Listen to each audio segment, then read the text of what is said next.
खैरागढ़ विधानसभा क्षेत्र के जालबांधा में राष्ट्रीय महासचिव प्रियंका गांधी का आगमन, किए विभिन्न घोषणाएं। गंडे क्षेत्र में विक्रांत का धुआंधार जनसंपर्क, 16 गांव में पहुंचे। नमस्कार, मैं हूं विनोद नामदेव और आप देख रहे हैं फास्ट पंजाब फ्यूचर न्यूज। विधानसभा चुनाव को लेकर मतदाता 7 तारीख को मतदान करेंगे, अर्थात महज 7 दिनों में मतदान होना है। वहीं अब दोनों पार्टी में घोषणाओं का दौर चालू होने वाला है। सर्वप्रथम कांग्रेस ने अपनी घोषणाएं चालू कर दिए हैं। हालांकि अभी तक दोनों पार्टी में विधिवत घोषणा पत्र जारी नहीं किया गया है, पर शीर्ष के नेताओं द्वारा खुले सभा में माइक के द्वारा घोषणाएं किया गया है, जिसमें मुख्यमंत्री भूपेश बघेल ने कुछ दिनों पहले किसानों को कर्ज माफी की घोषणा की थे। वहीं अब जालबांधा में पहुंचे कांग्रेस के राष्ट्रीय महासचिव प्रियंका गांधी ने मंच को संबोधित करते हुए कुछ घोषणाएं की हैं, जिसमें सिलेंडर रिफिल करने पर 500 रुपये की सब्सिडी घर की महिलाओं के बैंक खाते में, 200 यूनिट तक बिजली फ्री, अधिक खपत पर 200 यूनिट प्रति माह तक निःशुल्क बिजली, महिला स्व सहायता समूहों तथा सक्षम योजना अंतर्गत लिए गए ऋण माफ, आगामी वर्षों में 700 नवीन ग्रामीण औद्योगिक पार्कों की स्थापना, राज्य के सभी सरकारी स्कूलों को स्वामी आत्मानंद इंग्लिश एवं हिंदी मीडियम स्कूल में अपग्रेड करेंगे। छत्तीसगढ़ के निवासियों के सड़क दुर्घटनाओं में तथा अन्य आकस्मिक दुर्घटनाओं में मुख्यमंत्री विशेष सहायता स्वास्थ्य योजना के तहत निःशुल्क इलाज। परिवहन व्यवसाय से जुड़े 6,600 से अधिक वाहन मालिकों के वर्ष 2018 तक के 726 करोड़ राशि के बकाया मोटरयान कर शासित और ब्याज के कर्ज की माफी। राज्य के किसानों से तिवड़ा को भी समर्थन मूल्य पर खरीदा जाएगा। प्रियंका गांधी द्वारा किए घोषणाओं का मतदाताओं पर कितना असर होता है, ये तो चुनाव परिणाम सामने आने के बाद ही तय हो पाएगा। वहीं आज भाजपा प्रत्याशी विक्रांत सिंह गंडे क्षेत्र के 16 गांव में नुक्कड़ सभा को संबोधित किए, जिसमें देवपुरा, कोदवा, लालपुर, लीमो, इरिमकसा, नादिया, दुल्लापुर, शेतवा, कृतबांस, बिरखा, खौड़ा, ढाबा, सर्राकापा, कटंगी एवं अन्य गाँव शामिल रहा है। उन्होंने नुक्कड़ सभा को संबोधित करते हुए कहा कि 7 तारीख को तीसरे नंबर के बटन को दबाकर एक बार मुझे सेवा का अवसर अवश्य प्रदान कीजिएगा। उन्होंने आगे बताया कि 5 सालों में भूपेश सरकार ने गांव का कोई विकास नहीं किया है। कांग्रेस किसान विरोधी सरकार है, युवा विरोधी सरकार है। गांव का जो भी विकास हुआ है वो भाजपा के कार्यकाल में हुआ है। केंद्र में बैठे प्रधानमंत्री नरेंद्र मोदी ने किसानों के सम्मान में 6,000 रुपये की किसान सम्मान निधि योजना लागू किए। गाँव में पेयजल की व्यवस्था बनाने पानी टंकी का निर्माण करवाया। 5 लाख रुपए के स्वास्थ्य बीमा योजना लाए। इसके अलावा भी ऐसे बहुत सी योजना हैं जो हर व्यक्ति को लाभ पहुंचाता है। भाजपा हमेशा जनता की सेवा में कार्य करते आया है और सेवा करते रहेगा। बता दें कि भाजपा का घोषणा पत्र भी जल्द आने वाला है। अब देखना ये होगा कि आखिर मतदाता किसे चुनते हैं। 30 लाख उपभोक्ताओं जिनकी मासिक खपत 200 यूनिट बिजली से कम है, उनका बिजली बिल पूरी तरह से माफ होगा। बाकी 7,63,000 उपभोक्ताओं को 200 यूनिट तक बिजली मुफ्त मिलेगी।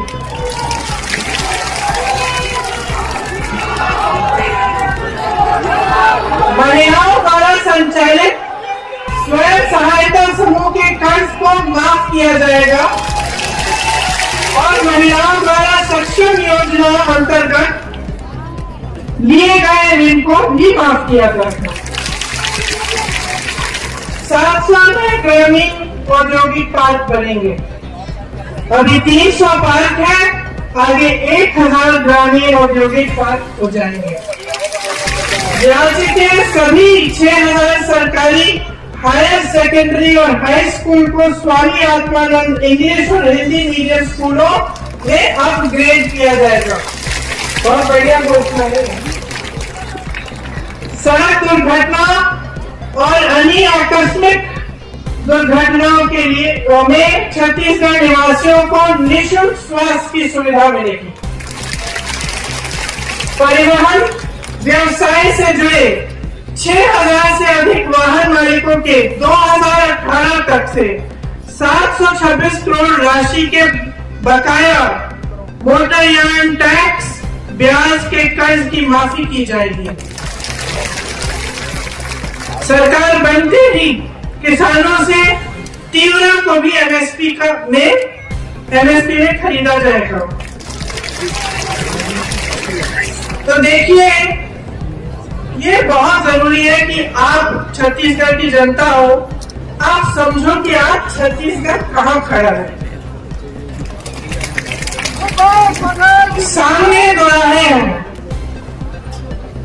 या तो आप भाजपा को चुनेंगे या आप कांग्रेस को चुनेंगे। और आप एक जहां पे आप खड़े हैं उसे समझना इसलिए जरूरी है कि कहीं गलती से आप गलत चीज न चुन लें। मैंने कहा मैं मध्य प्रदेश गई, ये छोटी बात नहीं है कि वहां की जनता दुखी लगती है। दुखी किस लिए है? क्योंकि वहां जाके देखिए उनको कितना मिल रहा है धान के लिए। जब मैंने मंच से कहा मध्य प्रदेश में कि जानते हैं कि छत्तीसगढ़ में जो आपसे लगा हुआ प्रदेश है, छत्तीसगढ़ में 2400, अब तो ज्यादा बढ़ गया है, 2600 कुछ हो गया है, 2400 से 2600 का आपको धान के लिए आपको दाम मिल रहा है, तो चौंक गई जनता। मैं देख रही थी लोगों के चेहरे चुप हो गए। बिजली बिल माफ करने की बात जो यहाँ पे मैं कर रही हूँ, ये बातें कितना विकास हुआ है। आज छत्तीसगढ़ देश और दुनिया में पहचाना जाता है। यहाँ आने से पहले आपकी बनाई हुई वो रागी का जो आटा है उसकी रोटी मैं खा के आई हूँ, रोज खाती हूँ।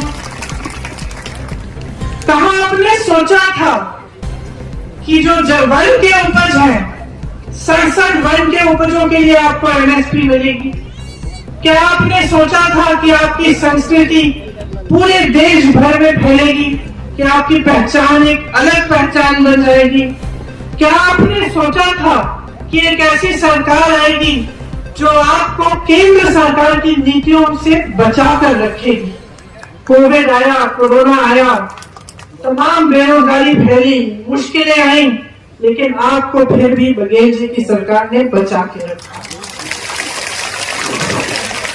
देश भर में जितनी बेरोजगारी आज है 45 सालों में नहीं हुई है, इतनी बढ़ गई है बेरोजगारी।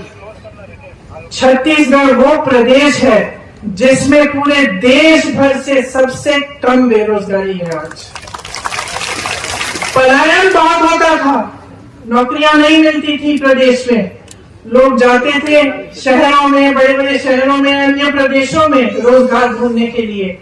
आज आपकी परिस्थिति यह है कि आज के खेती किसानी छत्तीसगढ़ में बढ़ रही है। दूसरे प्रदेशों से लोग यहाँ आ रहे हैं। दिल्ली में मैं कुछ उद्योगपतियों से ऐसे मिली, मुझे कह रहे थे कि सुना है कि रायपुर सबसे अच्छी जगह बन गई है बिजनेस करने के लिए, वहां से यहां आ रहे हैं। आपका प्रदेश आज इस जगह खड़ा है जहां आपके आत्मसम्मान को बढ़ाया गया है।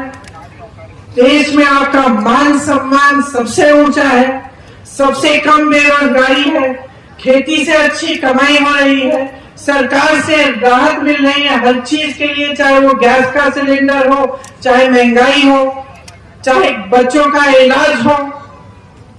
तो आप यहां खड़े हैं और आपके साथ वाले प्रदेश मध्य प्रदेश, मैं बताती हूं आपको, जानते कितनी घोषणाएं की है उन्होंने, इनकी सरकार ने?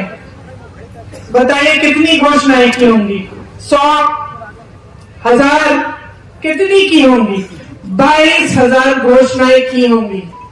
22,000 घोषणाएं की है और मैं दावे के साथ कह सकती हूं आधी भी पूरी नहीं होंगी। और यहां आपकी सरकार, उपचुनाव में घोषणा हुई कि आपका जिला बनेगा, नतीजे निकलने के 2 दिन बाद, 3 दिन बाद बन गया। जहां 22,000 घोषणाएं इन्होंने की, 220 घोटाले किए हैं। 250, शायद 250 महीनों की या हफ्तों की सरकार है, 220 इन्होंने घोटाले कर डाले, हर चीज में घोटाले। यहाँ पे आपको जो सरकार मिल रही है वो दिन रात आपके लिए काम कर रही है, और ये मैंने अपने आंखों से देखा है। बघेल जी के साथ मैंने काम किया, उत्तर प्रदेश में प्रभारी थे कांग्रेस पार्टी के, उसके बाद हिमाचल प्रदेश में हमने काम किया, और मैंने देखा कि किस तरह से दिन रात आपके लिए काम हो रहा है, चाहे वो हिमाचल में हो, उत्तर प्रदेश में हो, चिंता आपकी है कि मैं क्या करूंगा, किस तरह से मैं महिलाओं को आगे बढ़ाऊंगा। गर्व से कहते हैं कि दीदी हमारे यहाँ महिलाएं सबसे ज्यादा सक्षम है। आप क्या सोच सकते थे कि जहां पूरा उत्तर भारत जूझ रहा है आवारा पशुओं की समस्या से, आपकी जैसे बहनें सुबह से लेकर शाम तक धूप में पहरेदारी करती हैं अपनी खेतों की, कि आवारा पशु आएगा खेत खा जाएगा। रात को भी नहीं छोड़ते, किसान रात भर बैठे रहते हैं। और ये आज का सिलसिला नहीं है, ये 5-6 सालों से चल रहा है। क्या आप सोच सकते थे कि आपके यहाँ ये समस्या हल इस तरह होगी कि आप उससे कमा भी लेंगे, कि गोबर खरीदा जाएगा आपसे, कि गौठान ऐसे बनाए जाएंगे जहां पे महिलाओं को लाखों रुपए का फायदा हो रहा है। पिछली बार मैं यहाँ आई, महिलाओं से मिली, गौठान के बारे में बात की, क्योंकि उन्होंने वो दिखा रहे थे कि किस तरह का गौठान है, किस तरह के काम होते हैं। मैंने पूछा कितना कमाती हो बहन? एक ने कहा 1 लाख, किसी और ने कहा 6 लाख दीदी। तो आप सोच सकते थे कि एक ऐसी इतनी बड़ी समस्या पूरे उत्तर भारत में है, आज भी है, आज भी रो रहे हैं किसान। आपके यहाँ इस तरह से इतनी खूबसूरती से हल हो जाएगी कि इससे आपको रोजगार भी मिलेगा, महिलाएं सक्षम भी बन जाएंगी, गोबर भी बेच पा रही है, उससे भी कमा रही है, और ये समस्या हल हो गई।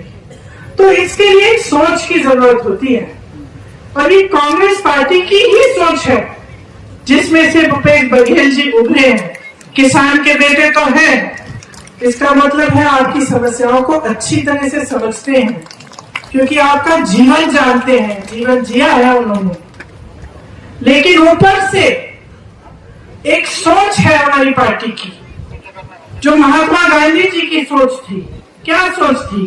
कि देश का विकास तब तक पूरा नहीं होगा जब तक ग्रामीण विकास पूरा नहीं होगा, जब तक गरीब से गरीब जनता अपने पैरों पे खड़ी न हो पाए।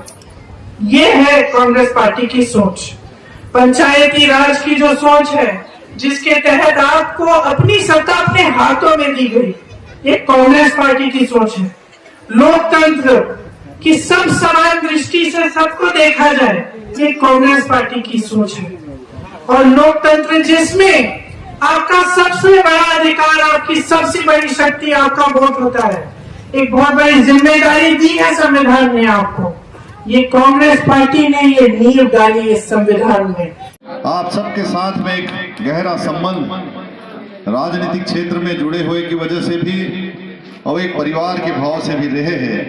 पर आज जब देवपुरा पहुंचे हों और ये 15 साल के संबंध के बाद कभी ये क्षेत्र से चुनाव लड़े के अवसर नहीं लगी इनसे, आज जब देवपुरा पहुंचे हों तब भारतीय जनता पार्टी के प्रत्याशी बन के पहुंचे हों, सबो देवपुरा के मतदाता भाई बहनी मल्ला हार्दिक अभिनंदन, सब जन धन्यवाद मांगत हो। आप सबसे आशीर्वाद मांगत हो कि 7 तारीख के कमल फूल के 3रा नंबर के बटन ला दबा के एक बार सेवा के अवसर दू। पिछला 5 साल भूपेश बघेल जी के राज में मैं पूछत रहा हूं और भाजपा के कार्यकर्ता मल्ला, ये गांव में कोई भी काम नहीं हुआ, अरे एक तो ईंटा तक ला ठिकाना के नहीं मड़ा है। 5 साल तक हमारे ये गांव के लगातार अवहेलना करेंगे है। आप सबला ये 5 साल के हमारे देवपुरा में जन विकास नहीं हो है, ओला ध्यान में रखते हुए और 15 साल के भारतीय जनता पार्टी के कार्यकाल में हमारे ये देवपुरा में पर्याप्त जन काम हुई से आज जिन जगह हम खड़े हैं वो तक भारतीय जनता पार्टी के कार्यकाल के समय के है।